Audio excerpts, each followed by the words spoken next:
저희 말씀 보겠습니다. 오늘은 갈라디아서 3장 10절에서 14절 말씀입니다. 갈라디아서 3장 10절에서 14절 말씀 보겠습니다. 모든 율법 행위에 속한 자들은 저주 아래 있나니 기록된 바 누구든지 율법책에 기록된 대로 모든 일을 항상 행하지 아니하는 자는 저주 아래에 있는 자라 하였습니다. 또 하나님 앞에서 아무도 율법으로 말미암아 의롭게 되지 못할 것이 분명하니 이는 의인은 믿음으로 살리라 하였습니다. 율법은 믿음에서 난 것이 아니니 율법을 행하는 자는 그 가운데서 살리라 하였느니라. 그리스도께서 우리를 위하여 저주를 받은 바 되사 율법의 저주에서 우리를 속량하였으니 기록된 바 나무에 달린 자마다 저주 아래 있는 자라 하였습니다. 이는 그리스도 예수 안에서 아브라함의 복이 이방인에게 미치게 하고 또 우리로 하여금 믿음으로 말미암아 성령의 약속을 받게 하려 함이니라. 아멘. 오늘은 율법의 저주와 해방에 대해서 이렇게 이야기를 하고 있습니다.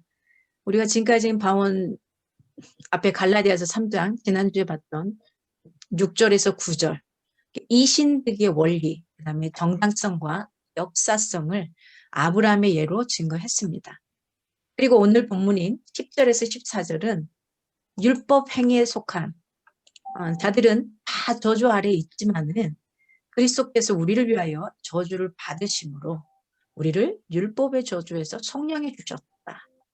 예수 그리스도를 내가 믿음으로 그가 십자가에 나를 대신해 죽으셨고 그리고 그가 부활하셨다 함으로 나를 의인이라고 칭해 주셨다. 이 표현이죠.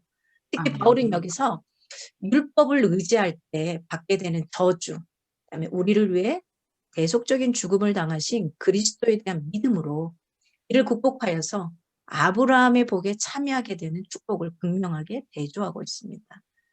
오늘 이 짧은 구절인 본문을 통해서 우리가 얻을 수 있는 영적인 교훈이 뭘까? 그걸 한번 살펴보도록 하겠습니다. 첫째는 율법적 행위로 의롭게 될 수 있는 사람은 아무도 없다는 겁니다. 이 말을 잘 들으셔야 됩니다. 오늘 본문에서 바울은 구약 성경을 연속적으로 계속 인용을 해요.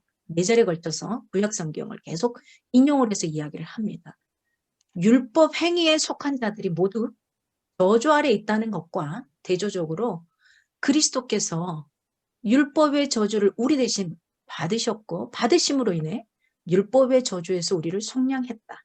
고로 그리스도를 믿는 자에게는 아브라함의 복이 미치게 되었다. 이걸 말하고 있습니다. 지난 6절에서 9절에 아브라함의 칭에 대해서 이야기를 하고 있고 아브라함의 믿음이 자기 행동으로서는 도저히 의인이라 칭할 수 없는데 믿음의 조상이라고 할 수 없는데 그가 그렇게 될 수밖에 없었던 거. 그리스도를 믿음으로 반응했다라는 표현을 했죠. 율법은 죄인을 그리스도에게로 인도하는 몽학전쟁이에요.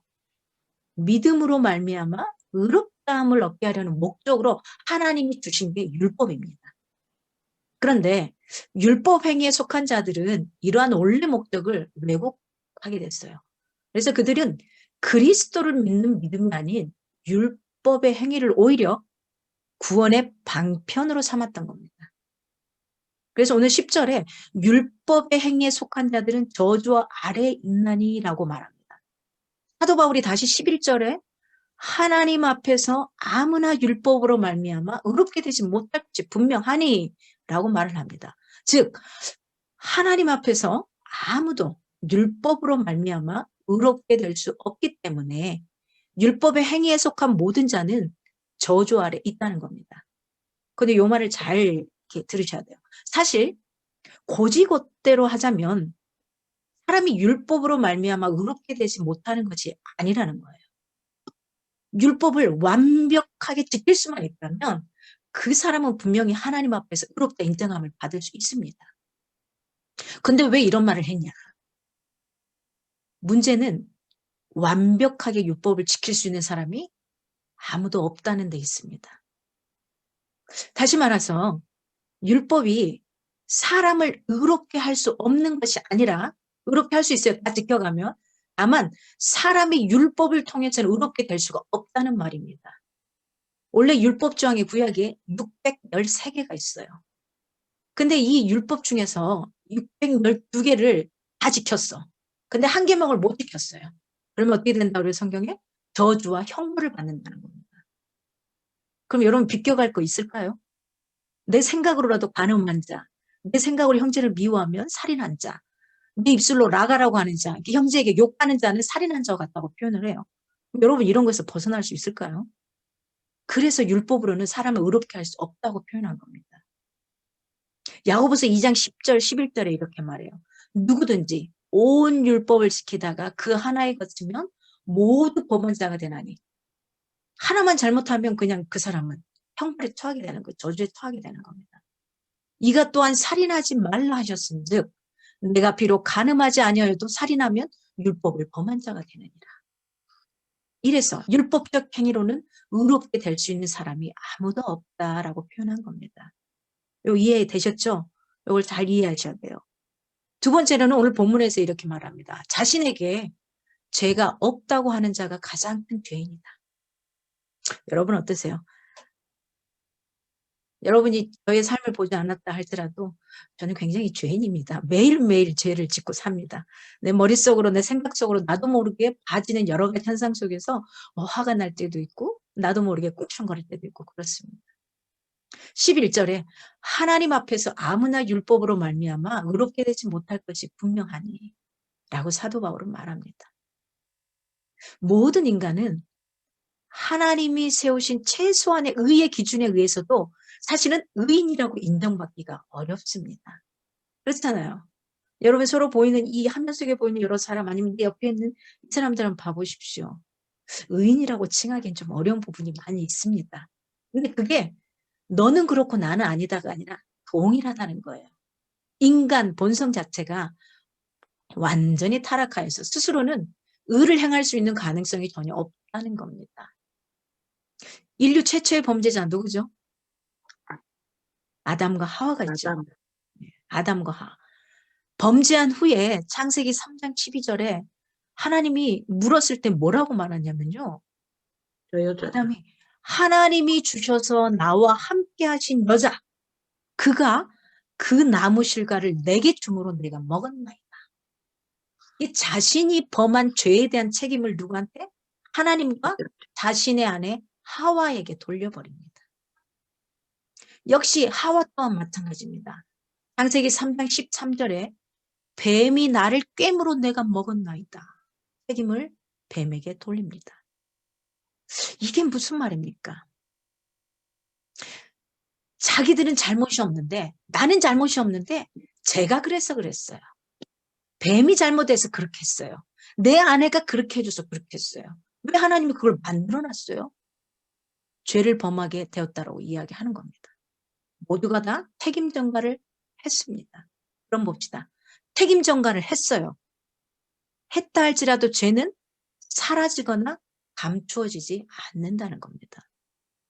요한일서 1장 8절에 말합니다. 만일 우리가 죄 없다 하면 스스로 속이고 또 진리가 우리 속에 있지 아니할 것이요. 그러므로 사랑하는 여러분, 우리는 결코 자신의 죄를 부인하는 교만한 사람들이 되어서는 안 됩니다. 아멘.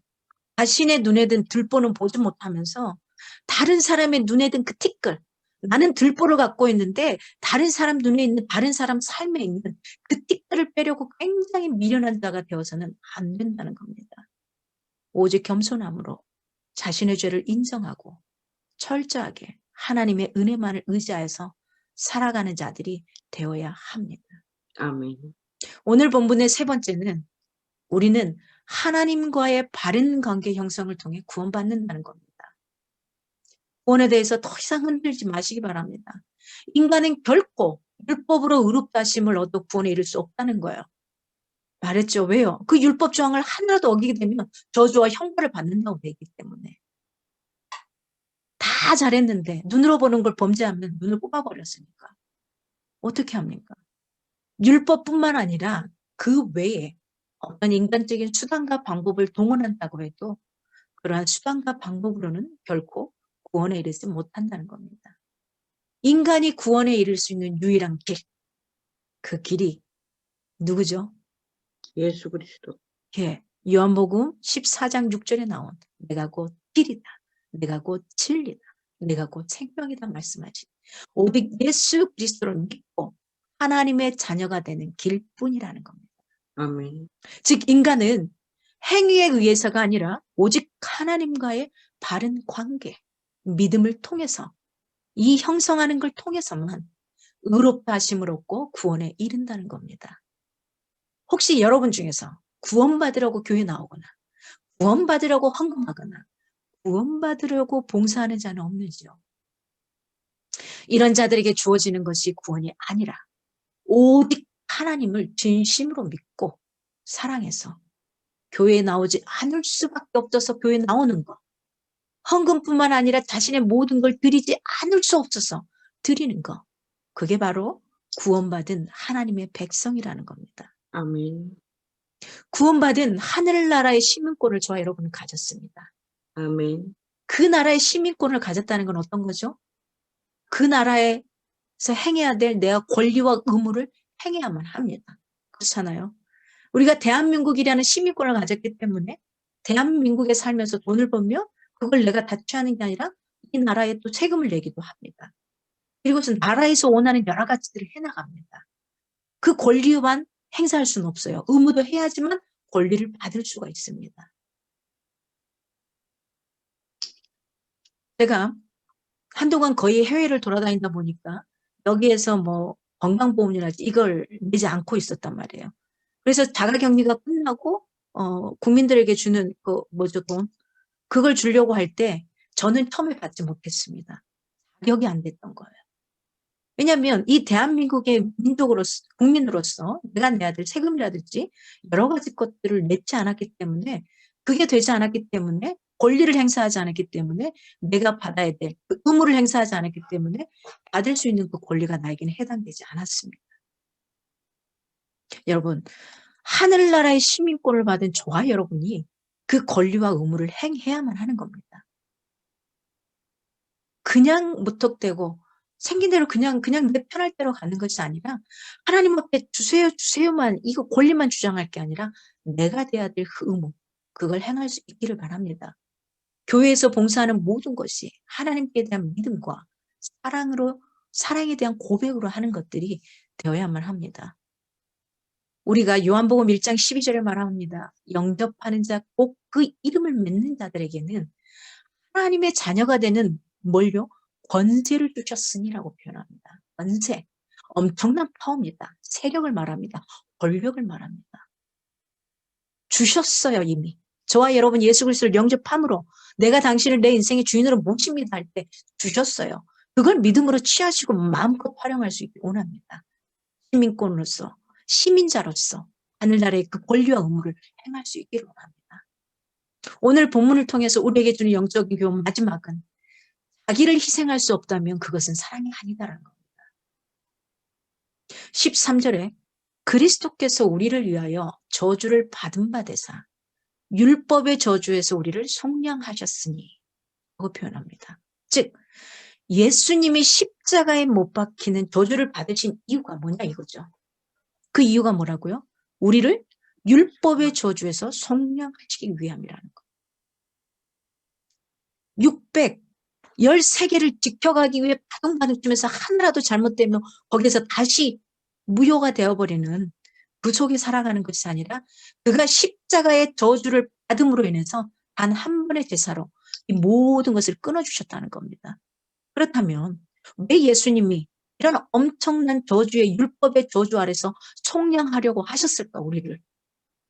사랑하기 때문에. 십자가의 그 고통, 사람들에게 침뱉음과 조롱과 말 못할 수모와 이 고난을 받으면서 그 길을 골고다 그 길을 가셨던 그 주님 그리고 물과 피를 다 쏟아주면서 자기가 능력이 되고 할 수 있지만 아버지의 뜻대로 맡겼던 그 인간으로서 느껴야 될 고통을 오로지 다 느꼈던 왜 그가 그렇게 할 수밖에 없었을까? 맞습니다. 사랑 때문이었습니다. 이게 아니면 할 수 없었던 겁니다. 사랑하되 대충 사랑한 게 아닙니다. 네가 나 1만큼 줬으니까 내가 1만큼 사랑이가 아니었습니다.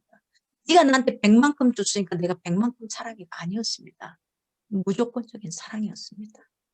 사랑해도 너무 사랑하셨기 때문에 그게 가능했던 겁니다.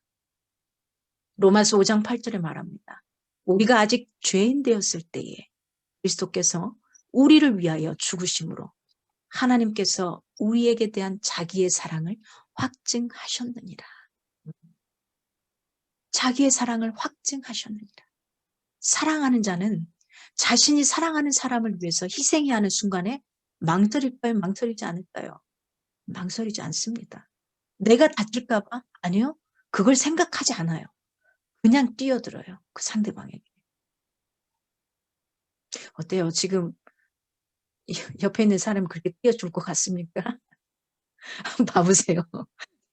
위급한 상황이 되면 자기도 모르게 감싸게 돼 있어요. 자기도 모르게 밀치게 돼 있어요. 성경에 다윗과 요나단의 이야기 우리 참 많이 듣잖아요. 그렇죠? 다윗과 요나단의 우정. 다윗을 위해서 요나단은 자기 아버지 사울과의 관계를 포기합니다. 자신의 편안함을 포기합니다. 심지어 자신의 왕권까지도 포기합니다. 사랑하는 여러분, 우리는 어쩌면 너무도 쉽게 하나님을 사랑한다고 고백합니다. 너무도 쉽게 형제자매를 사랑한다고 고백합니다. 정작 하나님을 위해 주변인들을 위해 희생해야 할 순간이 오면 망설이는 우리의 모습을 자주 발견하게 됩니다. 이제 우리는 하나님을 진심으로 사랑하고 형제와 이웃을 진심으로 사랑해야 합니다. 그래야 십자가의 완성이 이루어집니다. 내 눈으로가 아니라 아버지의 눈으로. 피조물인 나를 그냥 있는 모습 그대로 사랑해 주신 것처럼 상대방이 있는 모습 그대로를 사랑해 줘야 합니다. 왜요? 이유는 단 하나입니다. 예수 그리스도께서 저 사람 내 눈에 보기 아주 마음에 들지 않고 아닌 것 같은 저 사람들 위해서도 십자가의 대속물로 속량해 주셨기 때문입니다. 아멘. 나를 사랑하듯이 그도 사랑하기 때문입니다. 주님 말씀하십니다. 네가 내 눈에 보이지 않는 나를 사랑한다면서도 네 눈에 보이는 이 형제를 사랑하지 못하면 너는 거짓말쟁이다 라고 표현하십니다. 2021년에는 십자가의 완성을 이룰 수 있기 원합니다. 아멘. 신약에 오신 예수 그리스도께서 저와 여러분에게 주고 가신 계명은 딱 2개밖에 없습니다. 얼마나 다행입니까? 구약에 살았다면 613개를 지켜야만 합니다. 10계명 플러스에. 근데 우리 신약에 와서 예수님이 모든 걸 가져가시면 딱 2가지 계명만 주셨습니다. 뭐요? 나를 사랑해라. 그리고 네 이웃을 네 몸처럼 사랑해라. 사랑해라. 사랑하라. 이거밖에 없습니다. 이게 온전한 십자가의 완성입니다. 오늘 14절 마지막 절에 보면 그리스도의 사건의 목적은 직접적으로 우리가 믿음으로 성령의 약속, 곧 약속하신 성령을 받기 위한 것이라고 말합니다. 십자가의 목적이 성령을 주기 위한 것이라는 진술은 바울의 복음의 정확한 이해를 위해 대단히 중요합니다. 그렇죠? 예수님께서 부활하시고 하늘로 올라가시면서 우리에게 선물로 주신 보혜사 성령입니다. 십자가의 의미는 대속적인 죽음에서 끝나지 않습니다. 오히려 이 대속적인 죽음은 그 자체로 또 다른 목적, 곧 성령의 주심, 성령의 내주하심 이라는 목적을 의도한 하나님의 전략이었습니다. 성부 하나님이 구약에서 모든 걸 관장하고 있을 때 성자 하나님, 성령 하나님은 그냥 잠잠히 그가 하신 일을 보고 있었습니다.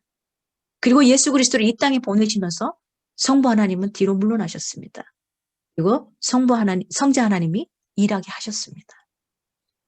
하지만 예수 그리스도가 일하시면서도 반드시 중요한 건 아버지께 한적한 곳에 가서 기도함을 볼 수 있습니다. 그가 자기 마음대로 행하지 않아요. 그리고 그가 이 땅을 떠나시면서 우리에게 성령을 주셨습니다. 그분을 통해서 예수 그리스도의 이름으로 하나님께 아뢰는 겁니다. 사랑하는 여러분, 하나님은 우리처럼 사랑하는 몇몇만 사랑하고 특별한 자만 용서해 주는 그런 분이 아니십니다. 이 땅의 모든 이들, 모든 자들의 죄를 용서해 주시는 분이십니다. 아멘. 어떤 사람들은 하나님과 상관없이 제멋대로 살아갑니다. 어떤 이는 하나님의 용서와 상관없이 늘 죄의식에 사로잡혀서 죄인으로 살아갑니다. 왜 그럴까요? 왜 이런 현상이 벌어질까요? 하나님을 믿는다고 하는데 늘 왜 이렇게 살아갈까요? 기억합시다. 하나님을 믿지 않기 때문입니다. 하나님을 믿는다고 말만 한 것뿐입니다. 그가 가슴에서 진정으로 영의 부활을 경험하지 못한 겁니다. 하나님을 사랑하지 않기 때문이라는 겁니다. 하나님을 사랑하지 않기 때문에, 믿지 않기 때문에 사랑도 따라올 수 없는 겁니다. 그러므로 하나님의 사랑과 용서를 온전히 믿으시기 바랍니다. 그가 아멘. 주신 말씀에 있는 그대로를, 액면가 그대로를 받으시기 바랍니다. 내 머리로, 내 경험으로, 내 이성으로 하나님을 규격화시킬 수 없습니다. 그 안에서 평안과 기쁨을 누리시기를 바랍니다. 아멘. 하나님의 사랑과 용서를 믿음으로 항상 하나님의 사랑을 받는 자녀로 살아가는 저와 여러분이 되기를 정말 소망합니다. 아멘.